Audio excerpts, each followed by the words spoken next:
Bismillahirrahmanirrahim. Assalamualaikum warahmatullahi wabarakatuh. Berjumpa kembali. Sehat semuanya? Baik, mudah-mudahan selalu berada di dalam keadaan sehat. Bukan hanya lahiriahnya saja, tetapi batiniahnya. Kita saling mendoakan ya. Semoga kita selalu berada di dalam kebaikan yang diridhoi oleh Allah Subhanahu wa taala. Amin ya Allah ya rabbal alamin. Mau ngaji apa kita kali ini? Selama ini saya mengaji seputar fikih ya. Belum mengaji akan ke ilmu yang lainnya. Masih seputar fikih yang saya bahas. Nah, yang ingin saya kaji kali ini, kebetulan kali ini saya membawa kitab Safinatun Najah, Syarhun Kasyifatus Saja, karangan Syekh Salim bin Sumer dan juga Syekh An-Nawawi Al-Bantani. Di sini ada faslun yang menerangkan mujibatul ghusli. Nah, siapa saja sih orang yang diwajibkan untuk melakukan mandi besar? Maka di sini dikatakan, bismillah dulu. Maaf. Bismillahirrahmanirrahim. Bismillah, alhamdulillah, wassalatu wassalamu ala rasulillah. Faslun utawi kiku pasal sawiji mujibatul ghusli, diwajibkan untuk melakukan mandi besar sittatun untuk 6 kriteria orang. Yang pertama adalah ilajul hasyafati fil farji. Ketika seseorang memasukkan hasyafahnya ke dalam farji, maka diwajibkan harus melakukan mandi besar. Nah, mungkin para pendengar udah paham ya apa yang dimaksudkan dengan hasyafah dan apa yang dimaksudkan dengan farji ya, sehingga saya nggak perlu diterangin lagi. Nah, di sini dikatakan ilajul hasyafati fil farji, wajib melakukan mandi besar ketika masuk hasyafah. Aduh gimana ya saya teranginnya ya. Tapi kalau nggak diterangin ini saya takutnya nggak paham. Jadi begini ya, kewajiban ilajul hasyafati itu batasannya itu adalah ketika masuk sampai batasan sesudah qasbu. Tetapi kalau misalkan baru batasan sebelum qasbu itu tidak mewajibkan mandi besar. Ini saya tuh takutnya para pendengar itu agak bingung nih apa yang saya maksudkan. Aduh gimana ya, nggak apa-apa ya. Aduh saya takutnya dibilang ini gimana gitu. Jangan berpikir negatif ya. Jadi gini, di bagian laki-laki itu maaf sekali ya, kan ada bagian yang kayak itu tuh, kayak apa ya, yang kayak helm gitu ya. Nah, kalau maaf kalau udah disunat kan suka dikebelakangkan kan. Nah, maka kan bentuknya itu agak sedikit besar ya. Nah, itu yang saya diserupakan seperti helm aja deh ya, biar paham. Nah, seperti yang helm itu yang dikatakan dengan qasbu. Nah, jika masuk qasbu itu ke dalam milik seorang istrinya sudah melebihi dari batasan qasbu, maaf jika ini diibaratkan ini batasan qasbunya adalah di sini, maaf sekali ya, ini batasan qasbu di sini, maka kalau disemisalkan masuknya itu baru segini, artinya belum masuk melewati dari batasan qasbu ini, jadi baru nempel. Tetapi nggak jadi masuk semuanya. Misalkan ketika sang suaminya mau melakukan hal itu kepada istrinya, baru aja masuk sedikit, belum ke batasan qasbu, keburu ada yang tok-tok pintu, assalamualaikum, ada tamu gitu ya, maka gak jadi deh gitu. Nah, maka itu wajib mandi besar atau tidak? Kalau meyakini seorang suaminya itu masuknya belum sampai ke batasan yang ini, helmnya ataupun qasbunya, maka itu tidak wajib mandi besar. Sehingga yang mewajibkan mandi besar itu kalau misalkan udah melewati qasbu ini. Maaf ketika ini batasan qasbu, misalkan baru masuk ke setengahnya ini, batangnya ini setengahnya, tetapi nggak jadi karena kan ada tamu seumpamanya. Tetapi ini udah masuk melewati batasan qasbu ini, maka itu hukumnya tetap harus mandi besar walaupun tidak mengeluarkan air nutfah antara suami dan juga istri. Faham? Maaf ya, Karena kalau nggak diterangin saya takutnya gak paham, karena waktu dulu saya ngaji juga ya memang diteranginnya gitu sama guru gitu agar paham apa yang dimaksudkan. Baik. Nah, memasukkan hasyafah ke dalam farji istrinya itu mau dimaksud ataupun tidak dimaksud. Ada emang yang nggak dimaksud? Ataupun dimasukkannya itu ketika sedang tidur ataupun terbangun. Kok bisa sedang tidur? Ya mungkin aja istrinya sedang enak tidur, tahu-taunya suaminya udah ada di atasnya misalkan. Padahal istrinya itu gak sadar sama sekali, istrinya itu sedang tidur. Misalkan, walaupun istrinya sedang tidur dan suaminya terbangun tetapi meyakini memasukkan hasyafahnya, maka istrinya nanti tetap harus mandi besar. Seperti itu ya. Dimasukkannya ke dalam apa? Ke dalam farji. Paham apa yang dimaksud dengan farji? Nah, yang dimaksud dengan farji itu adalah, kalau diibaratkan itu kalimatnya umum juga sih sebetulnya farji. Jadi yang dinamakan farji itu bukan artinya bagian lubang depan wanita saja. Jadi yang dimaksudkan farji di sini adalah yang pertama, bagian lubang depan wanita ataupun bagian lubang belakang wanita. Maaf, maksudnya adalah dubur seorang wanita. Nah, jadi kalau misalkan suami memasukkan hasyafahnya itu ke lubang depan ataupun ke lubang belakang, itu sama, tetap diwajibkan harus mandi besar. Baik, lubangnya itu milik manusia. Kok milik manusia? Iya. Baik lubangnya itu milik manusia ataupun milik hewan. Na'udzubillahi min dzalik ya. Jijik banget. Jadi memang ada sebagian orang yang mungkin, entahlah, aku juga gak paham kenapa orang itu melakukan hal seperti itu, tetapi di dalam referensi kitabnya ada. Jadi seorang laki-laki yang memasukkan hasyafahnya itu, maaf, bersetubuhnya itu dengan hewan, bukan dengan perempuan. Maka walaupun memasukkannya itu ke lubang dimiliki oleh hewan, misalkan hewan sapi gitu ya, itu tetap mewajibkan untuk mandi besar. Kemudian lubangnya itu baik milik perempuan ataupun milik laki-laki. Na'udzubillahi min dzalik, kalau milik laki-laki berarti memasukkannya ke lubang belakang yang dikatakan dengan sodomi itu ya. Na'udzubillahi min dzalik. Nah, itu juga tetap sama dikatakan dengan farji. Kemudian lubangnya itu baik lubang yang anak-anak ataupun lubang yang sudah dewasa. Ya, misalkan anak yang masih di bawah umur, ketika masuk ke lubang ya tetap saja itu diwajibkan untuk mandi besar. Dan yang terakhir yang dimaksudkan dengan farji ini yang mewajibkan untuk mandi besar, baik memasukkannya terhadap manusia yang hidup ataupun dilakukan hal itu terhadap manusia yang sudah mati ataupun meninggal. Na'udzubillahi min dzalik. Tetapi saya pernah baca di kitab yang lain ada orang yang melakukan menzinahi seorang gadis yang sudah meninggal.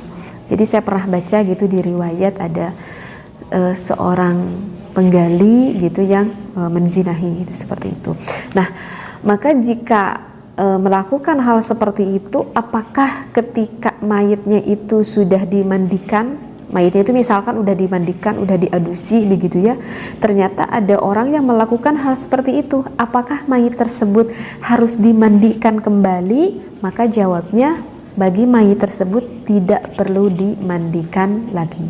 Jadi cukup satu kali saja kewajiban untuk memandikan mayit tersebut. Na'udzubillah summa na'udzubillahi min dzalik ya. Kemudian jika hal ini dilakukan memasukkan hasyafah ke dalam farji, maaf sekali, jika orang yang melakukan berzina, apakah itu diwajibkan harus melakukan mandi besar? Maka menurut Syekh Nawawi Al-Bantani tidak ada kewajiban untuk melakukan mandi besar fauron pada hari ta. Artinya nggak ada kewajiban untuk melakukan mandi besar pada saat itu. Jadi untuk yang berzina sebetulnya tidak ada berkewajiban untuk melakukan mandi besar gitu ya. Kecuali kalau misalkan ada najis ketika mau sholat, ya tentu harus dibersihkan dulu najisnya gitu ya, karena nanti dikhawatirkan tidak syah sholatnya, seperti itu. Nah itu ya sedikit pembahasan ilajul hasyafati fil farji. Nah itu kewajiban yang pertama, wajib mandi besar bagi seseorang yang memasukkan hasyafah ke dalam farji. Jadi farji ini banyak basurannya yang saya terangkan. Untuk yang kedua yang mewajibkan untuk mandi besar itu adalah wa khurujil mani, ketika mengeluarkan air nutfah, baik bagi seorang laki-laki ataupun perempuan. Mengeluarkan airnya tersebut mau di dalam keadaan sengaja ataupun enggak sengaja, mau di dalam keadaan sadar ataupun enggak sadar, itu tetap harus mandi besar. Loh gimana kok enggak di dalam keadaan sadar? Iya, karena kan misalkan contoh seorang anak laki-laki ketika udah melewati batasnya baligh, terkadang kan suka ada anak-anak yang tertidur. Nah ketika tertidur misalkan mimpi begitu ya, ketika bangun tidur ini mengeluarkan cairan, berarti itu tanda anak laki-laki tersebut sudah baligh. Itu kan anak tersebut nggak sengaja karena dia itu tertidur, nggak ingat. Seperti itu ya. Jadi walaupun di dalam kondisi nggak sadar, nggak ingat, ya tetap aja itu wajib untuk melakukan mandi besar. Seperti itu ya. Kalau saya baca referensi dari syarahnya ini banyak sekali sebetulnya sih ya yang dibahas. Tetapi maaf ya, saya nggak baca syarahnya karena ini terlalu panjang kalau saya terangkan. Jadi saya terangkan matanya aja. Terus kemudian kewajiban yang ketiga itu adalah wal haidu, untuk seorang wanita yang menstruasi. Kemudian yang keempatnya wan nifasu, ketika seorang wanita yang nifas, wal wiladatu, dan seorang wanita yang mengeluarkan wiladah. Wiladah itu adalah setelah melahirkan. Nah ini khusus yang menstruasi, yang nifas, yang wiladah, ini khusus untuk siapa? Ini khusus untuk perempuan, bukan untuk laki-laki, karena yang mengeluarkan ini kan hanya wanita saja. Maka ketika keluar menstruasi, ketika keluar nifas, maka ketika nanti suci, ketika nanti bersih, diwajibkan untuk melakukan mandi besar. Nah ini ada bahasa wiladah. Wiladah itu adalah ketika sudah melahirkan dan nifas. Apakah itu berbeda? Beda. Dan apakah ketika seorang wanita itu melahirkan harus mandi besar atau tidak? Nah, ini yang agak simpang siur nih di masyarakat. Jadi begini ya, saya nggak bacakan referensinya ya, tetapi insya Allah saya paham. Ketika seorang wanita melahirkan, ya, ketika seorang wanita melahirkan, kan ketika melahirkan bayi itu kan keluar dengan basahan. Basahannya itu baik basahan berupa darah ataupun apa itu tadi sebutnya Teres? Air ketuban. Ataupun keluarnya air ketuban. Nah itu yang termasuk dengan wiladah itu tersendiri. Ya. Kemudian apakah setelah melahirkan wanita tersebut harus melakukan mandi besar atau tidak? Karena begini dulu, kalau misalkan kita melakukan mandi besar itu mau apa? Biasanya kita kan melakukan mandi besar itu dikarenakan kita mau sholat kan, ya. Ketika seorang yang mempunyai hadas janabah, junub misalkan, begitu ya, melakukannya pada malam hari, ketika subuh terbangun bergegas melakukan mandi besar. Kenapa? Karena pasangan suami istri tersebut mau melakukan sholat subuh, maka segera bergegas untuk melakukan mandi besar. Ataupun ketika seorang wanita menstruasi, ketika menstruasinya udah habis, maka udah suci itu ya. Maka misalkan habisnya itu sucinya itu misalkan ketika jam 8 pagi. Apakah harus sesegera mungkin mandi jam 8? Enggak juga, karena jam 8 enggak ada waktu sholat. Seperti itu. Tetapi ketika wanita tersebut nanti zuhur mau melakukan sholat, maka harus apa? Harus mandi. Jadi artinya bagi wanita yang menstruasi tersebut ketika suci, apakah boleh ketika nanti aku mandinya jam 1 siang? Karena aku mau sholat zuhurnya ketika jam 1 siang. Boleh? Boleh. Jadi nggak perlu wajib jam 8, nggak perlu wajib jam 8. Yang penting nanti ketika kamu melakukan sholat, maka harus apa? Mandi besar dulu. Nah kemudian ketika seorang wanita yang melahirkan, itu kan mengeluarkan cairan-cairan. Nah setelah mengeluarkan basahan cairan apapun itu, ketika bayinya udah keluar, maka di sana suka nyambung. Kebanyakan wanita kan seperti itu, suka nyambung mengeluarkan lagi basahan yang berwarna merah itu yang dikatakan dengan nifas. Kan kebanyakan wanita begitu kan, ketika keluar basahan dari wiladah, dari melahirkan, disambung dengan basahan yang dikatakan dengan nifas, dan lama sekali, ada yang sampai 40 hari, 50 hari gitu kan. Nah, apakah bagi wanita tersebut ada gak kewajiban untuk melakukan sholat? Kan gak ada. Karena apa? Karena menyambung dengan nifas tersebut. Jadi apakah sesudah melahirkan diwajibkan untuk melakukan mandi besar? Jika disambung dengan keluar nifas, maka tak perlu mewajibkan mandi besar. Nanti aja ketika udah suci dari nifas baru mandi besar, seperti itu. Loh, kalau begitu kenapa di dalam referensi ini dikatakan ada wiladah ketika mengeluarkan setelah melahirkan? Ini adalah dikhususkan untuk wanita yang sebetulnya sih jarang banget, dan saya belum, untuk zaman sekarang saya belum pernah mendengar jika wanita tersebut setelah melahirkan tidak mengeluarkan cairan apapun lagi, artinya kering.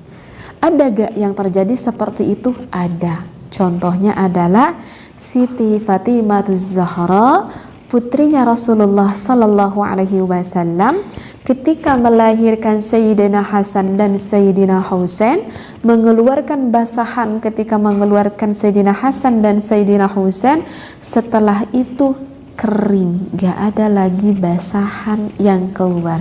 Artinya Siti Fatimah Zahra tidak mengeluarkan nifas. Maka bagi Siti Fatimah Zahra mewajibkan ketika bersih harus melakukan mandi besar karena mau melakukan sholat. Oleh karena itu kenapa Siti Fatimah Zahra dilandi dengan bahasa Az-Zahra, artinya Zahra adalah bersih, karena selama gadisnya tidak pernah menstruasi, tidak pernah haid, sehingga tidak pernah meninggalkan sholat sekalipun Siti Fatimah Zahra. Dan ketika melahirkan pun tidak pernah mengeluarkan nifas. Oleh karena itu dilandilah Siti Fatimah putrinya Rasulullah dengan Az-Zahra yang bersih, seperti itu ya. Tapi kalau sekarang mah saya jarang dan belum pernah mendengar melahirkan yang enggak yang gak ada nifasnya. Sekarang ya nifas aja ya suka keluar. Nah, dan untuk yang terakhirnya diwajibkan itu adalah wal mautu, bagi seorang yang meninggal maka wajib untuk diadusi ataupun dimandi besarkan. Tentu kewajiban ini bukan oleh kewajiban si mayit ya. Ini adalah kewajiban untuk kita yang masih hidup, diwajibkan harus memandikan ketika ada seseorang yang meninggal. Kalau yang meninggalnya mah udah nggak bisa apa-apa, jadi nggak ada nggak ada kewajiban. Jadi khusus yang keenam, kewajiban bagi kita, bagi seorang yang masih hidup ya. Begitu. Wasadisuhal mautu lil muslim ghairu syahid. Di sini ada sedikit nih. Amal kafir, apakah bagi seorang yang non muslim, artinya yang bukan agama Islam, itu wajib gak harus dimandi besarkan? Di sini dikatakan fala yajibu, maka enggak wajib harus dimandi besarkan.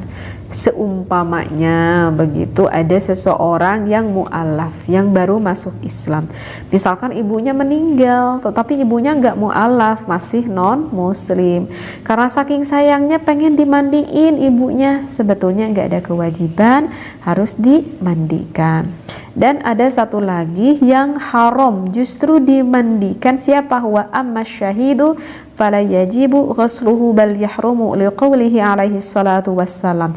Nah, kalau bagi yang meninggalnya mati syahid dikarenakan peperangan untuk membela agama Islam, maka haram hukumnya dimandikan. Jadi biarkan saja, bahkan dikuburnya itu menggunakan pakaian yang berlumuran dengan kotoran yang ada di pakaiannya, tidak apa-apa ya. Kenapa? La taghsiluhum fa inna kulla jurhin yafuhu miskan yaumal qiyamah fadakhala fi qawlihi al-maut. Justru bagi yang mati syahid tersebut, luka-luka yang ada di tubuhnya itu justru akan mewangi seperti minyak misik yaumal qiyamah, sampai hari kiamat. Jadi itu adalah saksi bagi orang yang mati syahid tersebut. Bisa difahami ya. Jadi ada 6 orang yang wajib melakukan mandi besar. Tadi siapa saja? Yang pertama ilajul hasyafati fil farji, ketika memasukkan hasyafah ke dalam farji. Wa khurujil mani, kedua ketika mengeluarkan air nutfah. Yang ketiga wal haidu, ketika seorang wanita yang menstruasi. Wan nifasu, yang keempat ketika wanita yang nifas. Wal wiladatu, ketika wanita yang melahirkan tetapi melahirkannya di dalam posisi kering, tidak basah. Dan yang keenamnya wal mautu, orang yang meninggal, dan ini diwajib dimandikan oleh kita yang masih hidup kewajibannya. Mudah-mudahan bisa difahami apa yang saya sampaikan. Bagi yang pengen nanti bulan puasa untuk pesantren kilat ataupun pasaran, maka ditunggu, dan sudah ada di sini nomor teleponnya, jika ingin bisa dihubungi untuk info yang lebih lengkapnya. Wallahu a'lam. Wassalamualaikum warahmatullahi wabarakatuh.